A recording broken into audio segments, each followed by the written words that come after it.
Hey everyone, the market closed lower today. We've seen volatility pick up over the last several trading sessions. However, we are still trading in this box between 565 and 575. That is the zone we've been watching. We're finding some support here in this dealer cluster zone, which is between the 560 and 565 level. We've seen numerous bounces here intraday over the past several trading sessions. We've seen some negative gamma exposure pick up at some of these lower strikes. We've been watching, in particular, this 560 strike. Over the last several trading sessions as well. So, a number of things to keep watching.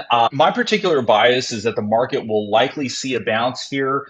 There's just seems to be so much support in this zone, but we'll see. Sean, I know you've been watching the S&P 500. What are your thoughts on market direction over the next several trading sessions? There's definitely a couple of different directions that the market can go from here, Anthony.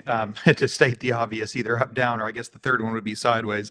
But we got through this week with at least a low so far. A couple days ago, and we have employment numbers in the morning that'll probably cause some volatility. We have seasonality that's bearish over the next couple of weeks.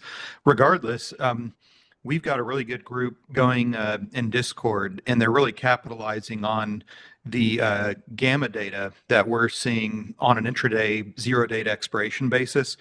So this morning, at 9:30 a.m., for instance, 9:32, I guess to be exact, we posted in our general channel, which is free, that 5680 looked like a really solid target. Obviously nothing's ever a guarantee, but when you've got a gamma cluster that's standing out as the largest cluster right here, and we've got negative gamma for the day, to me, that's a pretty solid possible trade to take. So sure enough, we made it down to 5685. We bounced back.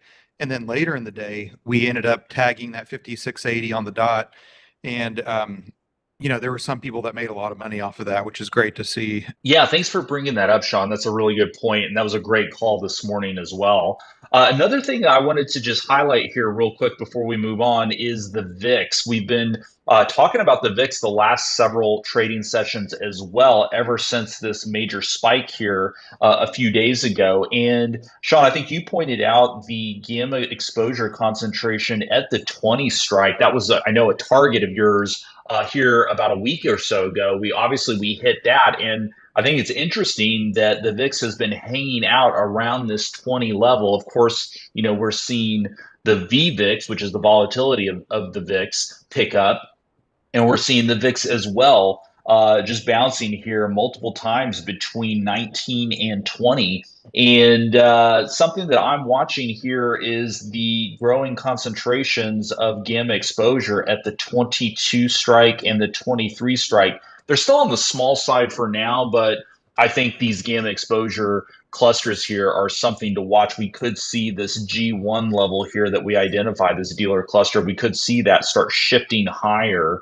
the longer that we hold in this 20 to 21 range here. Yeah, great points on the VIX, Anthony. I definitely think the chart of the VIX looks bullish for volatility right now. So I'll be watching for any pullback in the VIX to see whether it holds and continues this constructive pattern for volatility.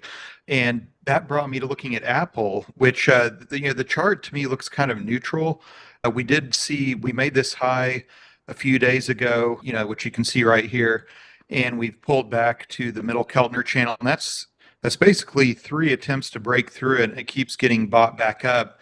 And if we flip over from the chart and let's look at our gamma dashboard, to give a little clarity on holding that middle Keltner channel, well, this dealer cluster zone, the G2 level, is basically as low as 220, where price is currently 225 and change. We've got gamma here at 230 and 235.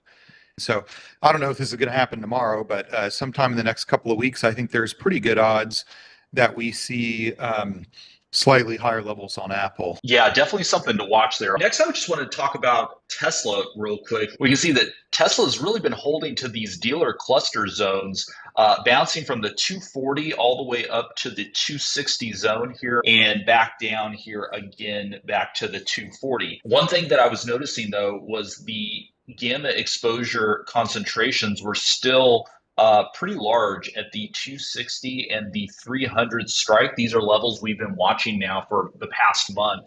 And I still think there's a pretty high probability that Tesla can gravitate back up into this 260 level. And if the market continues strengthening and hitting new all-time highs in the coming weeks, which I know is a big order, but if that does happen, this 300 level would be the next level that we're watching for. A lot of things need to happen before we could see a move like that.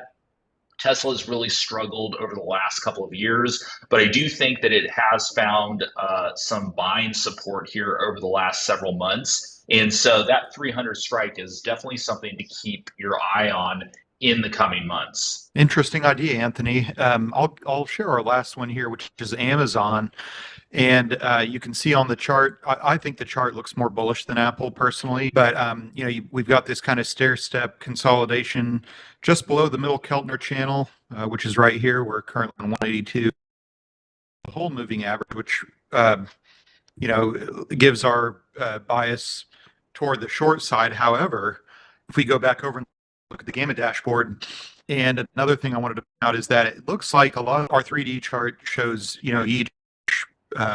each specific gamma level. I would guess in the next week or so, these positive strikes have a good chance of being hit somewhere in the 190 to 195 range, which would be quite a big move from 182. So, by the way, if you guys are interested in accessing our gamma exposure tools and analytics on our dashboard, head over to geeksoffinance.com. You'll also get full access to our premium channels in Discord. We have a ton of great traders in there sharing information and their experiences, something for everybody.